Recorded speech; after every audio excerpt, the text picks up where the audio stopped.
pertama satu belum upload itu karena gue lihat lagi masa berbuka. Terus yang kedua adalah gue juga belum meminta izin kepada pihak keluarga Laura.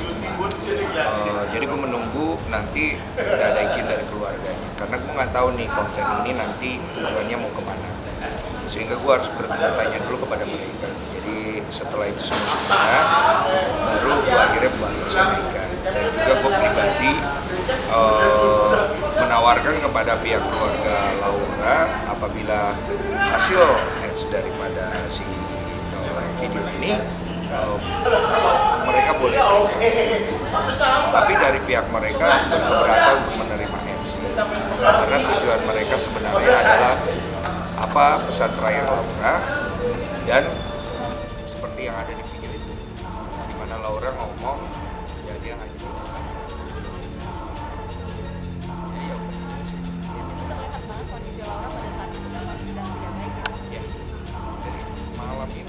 kondisi Laura itu sebenarnya dia tidak sakit, dia tidak panas, dia memang ada masalah dengan lambungnya dia dan itu udah dicek ke dokter dan itu hal yang sering terjadi sama Laura, jadi sering kambuh.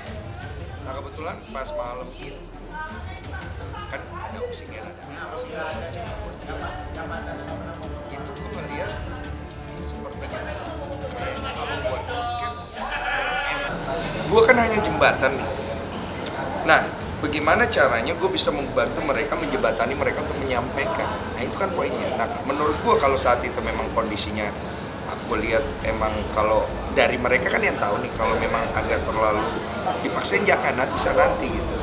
Tapi memang anaknya Laura emang Lauranya yang pengen keluar, Lauranya yang pengen ke situ, ke tempat gue dan dia nyaman gitu loh maksudnya. Tapi sayangnya adalah itu pesan terakhirnya aja jadinya ada di situ. Jadi sebenarnya begini ya, gue tuh dikoordinasikan sama pihak keluarga Laura dan Laura sendiri. Mereka kan podcast ya, mungkin ingin menyampaikan sesuatu. Mereka pengen ke tempat gue karena merasa ada sesuatu yang akhirnya Laura belum bisa sampaikan. Nah, jujur gue tuh nggak tahu, karena gue tuh nggak tahu kasusnya Laura.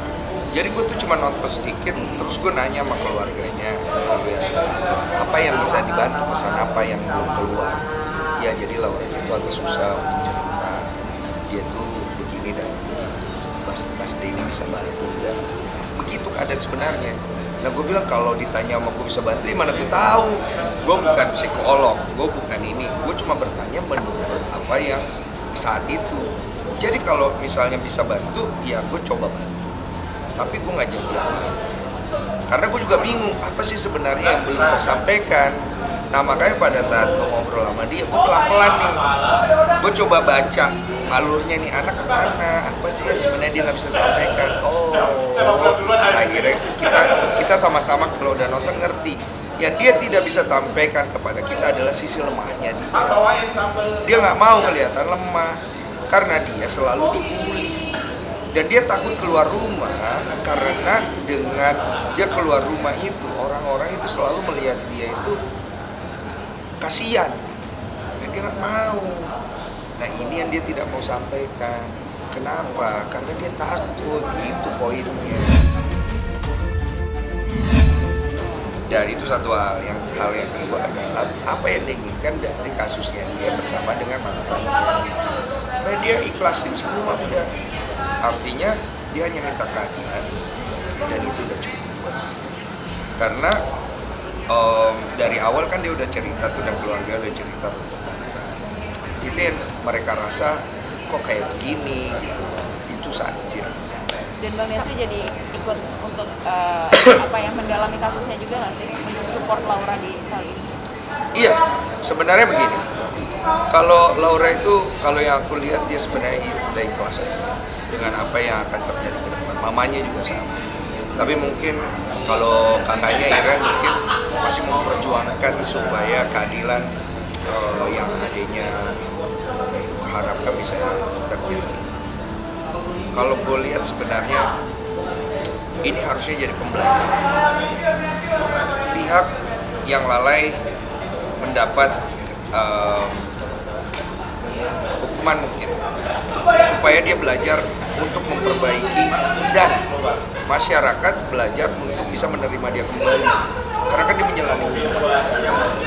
Yang paling berat itu adalah saat kita bersalah dan kemudian kita kembali ke masyarakat, apalagi kalau kita tidak menjalani hukuman yang mungkin setimpal. Ini yang berat, karena kan dia akan cari makan di masyarakat, dia akan hidup di masyarakat, dan predikat itu tidak akan bisa hilang kalau seseorang itu tidak menunjukkan ketulusan untuk menjalani sebuah hukuman atau sebuah kesalahan, akibat dari sebuah kesalahan yang diperbuat. Itu tuh yang sebenarnya harus disadari. Nah, kalau gue hanya sebagai pengamat aja. Nah Kak, kan Dia udah tahu katanya, karena dia cerita kan, soalnya waktu itu gue nanya, jadi kamu apa yang kamu takut ditinggalin sama Gavin?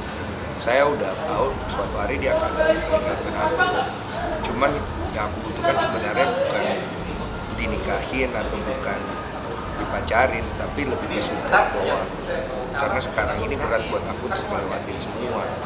Kondisi aku kayak gini nih Kak, aku pengen sembuh, tapi aku juga perlu waktu. Selama 2 tahun aku berbaring di tempat itu, aku banyak berpikir gimana cara aku melewati ini semua, dan itu berat banget gitu. Nah itu tuh yang akhirnya menjadi dilema dia. Di situ gua kasih masukan. Nah itu terjadi pada saat gua dorong kursi roda berdua sama dia. Gua bilang, lo lihat nggak? Banyak hal sebenarnya yang bisa lo fokus. Kalau lo fokus ke hal yang buruk, lo akan tenggelam di dalam situ. Lo lihat gak nih lapangan basket? Iya, gue ingat kan. Menyenangkan kan banyak. Iya. Kenapa nggak kesana? Gue yakin banyak orang yang kepengen ngelihat lo pulih, tapi lu nya sendiri masih belum siap untuk menerima kondisi yang sekarang pasti. Nggak ada yang pernah siap, gue bilang. Kita coba pelan-pelan aja loh. Nah disitu dia agak-agak positif tuh. Makanya gue sempet kayak bilang sama dia, nanti sembuh ya, kita jalan-jalan keliling. Tapi sayangnya besoknya hembusan napas terakhir. Entah kenapa dia terakhirnya esok itu. Gitu. Tiap kelalaian pasti ada pertanggungjawaban. Gue yakin dari pihak keluarga Gaga juga berat sekali untuk melihat seorang anak menjalani satu proses yang tidak mudah dengan kelalaian yang diperbuat gitu. Tidak ada yang dimenangkan dalam hal ini sebenarnya, sama-sama dirugikan. Cuman nilai moral yang harusnya kita petik dari semua hal ini itu yang penting. Sekarang netizen berbondong-bondong menyerang Gaga. Dia tetap manusia yang berusaha untuk memperbaiki dirinya ke depan hari, mungkin kalau dia udah sadar. Ya, kalau dia mati pun, apa itu akan merubah semua hal yang gak cukup. Jadi dilemanya ada di sana gitu. Kayak inilah dilema di masyarakat.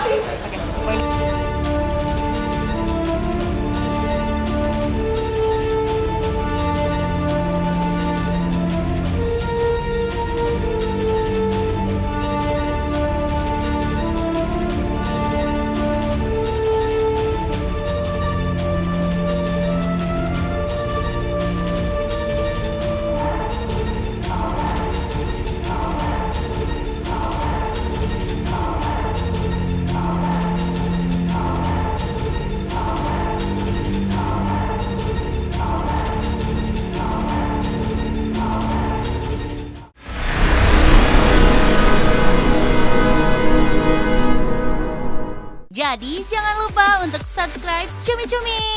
Ditekan ya tombol lonceng merahnya.